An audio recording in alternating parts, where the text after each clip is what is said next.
They told us the slave trade was a tragedy, but they never told us it was a betrayal. They never told us kingdoms once proud, Benin, Oyo, Ashanti, Zulu, were torn apart not just by chains, but by choices. This is not just a story of slavery. It is the story of how Africa bled while the world watched. The African Holocaust didn't begin on ships. It began at home. And today, we uncover the truth. Before the first slave ship docked on its shores, Benin was a marvel. Its walls stretched longer than the Great Wall of China. Its bronze art rivaled Renaissance masterpieces. But beneath its splendor, shadows gathered. The Portuguese arrived not just with guns, but with gold. And gold turned brothers into merchants. Some obus resisted. Some bargained. Some chose wealth over warning. The kingdom prospered, temporarily. But with each slave traded, its soul darkened. By the 1800s, Benin was no longer feared, it was fractured.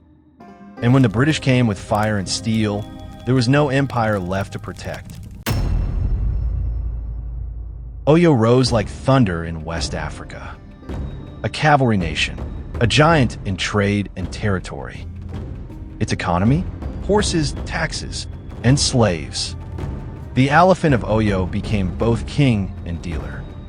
He waged war not just to conquer, but to capture. Entire villages vanished. Men marched in chains. Women were auctioned for Rome. The empire grew fat until it collapsed under the weight of its own sins. Internal betrayal, Fulani pressure, and slave revolts. All converged. Oyo fed the fire for too long. And one day it burned. Ashanti was a jewel of the Gold Coast. Its kings wore Kent cloth and crowns of gold. But its wealth was also measured in humans. Ashanti warriors raided, captured, and traded. The British took notice. Treaties were signed, then broken. Guns were exchanged for flesh. But the Ashanti did not surrender easily. Sanawa rose, a queen in war paint. She fought not just for her people, but for dignity. In 1900, she led the last stand. She lost, and the golden stool was taken. But she left behind something stronger than empire. Legacy. South of the slave trade center, the Zulu stood apart. Shaka Zulu forged an empire with blood and brilliance. He rejected European trade. He saw through the masks. But resistance came at a cost. After Shaka's death, the British pushed harder. By 1879, they invaded Zululand. And despite outdated weapons, the Zulu delivered a crushing defeat at Isanwina. But it wasn't enough. More troops came. More lies were printed. More lands were taken. Zulu wasn't broken, but it was buried. The transatlantic slave trade didn't just steal people. It stole memory. It rewrote history. It made kings into villains and villains into partners. Benin, Oyo, Ashanti, Zulu. Some traded, some resisted. All suffered. Over 12 million souls were shipped across oceans. But how many millions more were lost in the forests, in wars, in betrayal? This wasn't just a trade. It was genocide. When slavery ended, freedom did not begin.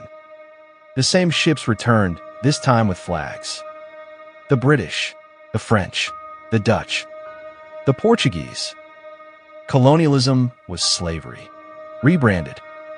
Now, it was taxes instead of chains, laws instead of whips.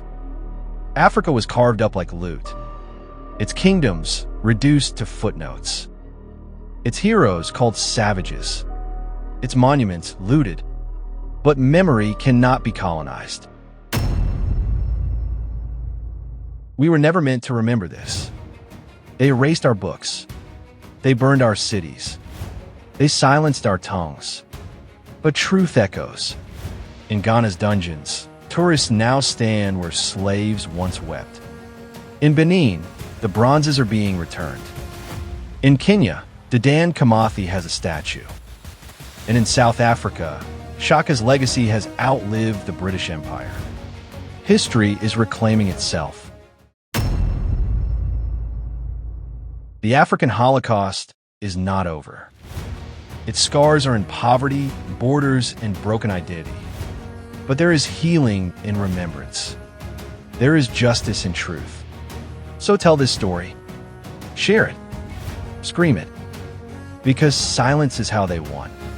And truth is how we take it back.